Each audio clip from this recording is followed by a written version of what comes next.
And at the end of days, justice shall fall upon the world of men.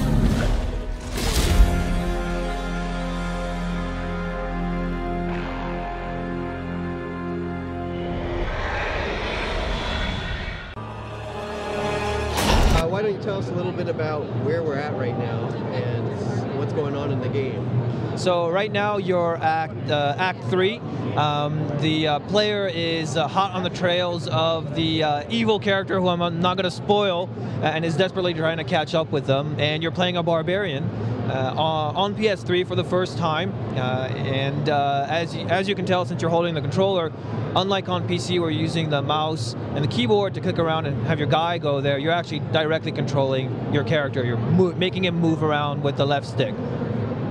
I really like this evade mechanic where you just use the right stick and you roll the direction that you push. What else, given that this game came out almost a year ago on PC, what else is new on the PlayStation version? So one of the things we really wanted to do is we really wanted to make sure that the game felt like a natural console game. It wasn't just a PC port. It was really something that was created for the PlayStation 3. And so we added a lot of little mechanics like evade, which is something you would expect in a third-person action game. We completely redid the user interface so that it wasn't as intrusive because you don't have a mouse and keyboard, so we wanted to make sure that you weren't fighting the user interface all the time. We tweaked the behavior of monsters. We tweaked your abilities. We modified some of the boss fights. Console games have a very long tradition of boss fights, so we tweaked the camera, how they look, some of the mechanics. We've also brought down the camera actually, so that you're a little bit closer into the action, and the game feels very dynamic, very much like a natural console fit. Talk a little bit about the online features. I know the Real Money Auction House was a big deal for PC, and ranked matches. Is that going to be something we're going to see in the console versions as well? So on the console version of Diablo 3, because a lot of consoles are not connected to the internet, we decided to have an offline mode. So you actually play Diablo 3 on console offline, and because of that, we decided not to have the auction house. There is no auction house on Diablo. You don't log into Battle.net. You log into PlayStation Network. You use your friends list, or PlayStation Live friends list, and to play with friends, or you can play with friends on the couch, 4-player co-op on same screen. Same screen co-op is always good. It's something that we're seeing more and more of again. It's kind of what got a lot of us into gaming in the first place. Yeah, exactly. And we have a saying internally. We really like to say one couch to rule them all, and it's something we really believe in. And in fact, in our workspace, we actually have a couch, and that's where we test the game whenever we're all sitting together having a look at it. So you'll be able to bring 3 of your buddies, sit them on the couch, run around. The camera will dynamically pull back as you're moving around and keep you on the screen. But if there's only one of your buddies with you, and you have 2 other buddies who are away, you can actually play with them as well on PlayStation Live. Like, you can have any combination of 1 to 4 between live and same couch. That's awesome. That's trying not to die, huh? Yeah. You're working hard.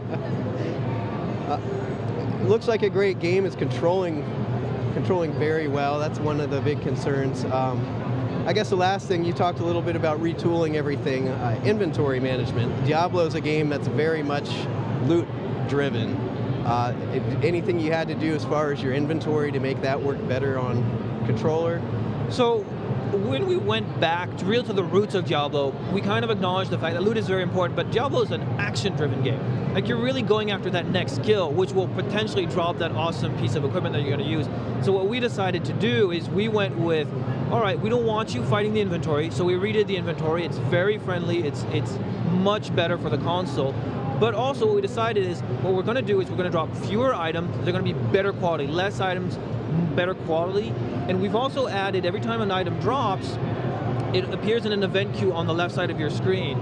And that will give you very quickly some information about how good it is. You'll have little green arrows or little red arrows. At a glance, you'll be able to see, oh, that's an upgrade, or oh, that's not as good. And the nice thing about that is we've also added a quick equip queue. So if you go and you pick that item there, see it appears on the left, it's not an upgrade. But if you press up on the D-pad, you can technically equip it right away without actually going into your inventory. So very quickly, in the heat of the action, you go, that's an awesome sword, I'm using it right now, I don't need to open up my inventory.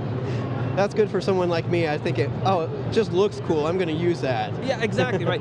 But if maybe you want more information, you're looking for specific resistance, you're looking for specific stats, you can actually open up your inventory, compare the item, get a full list of all the stats, and you'll know exactly what abilities you'll get with that item. It's just like on the PC, you'll get the same amount of information. Perfect. Well, the game looks great, and I thank you for taking time to talk to us today. I think we're all very excited to dig into it, especially people like me that don't have a computer that, kind of kills us last year when it's the big release of the beginning of the year and I couldn't play it. So. Well, that's why we're really happy to finally get into people's hands, and we're really proud of it. We've worked very hard on it, so thank you for being here. Thank you. It has begun.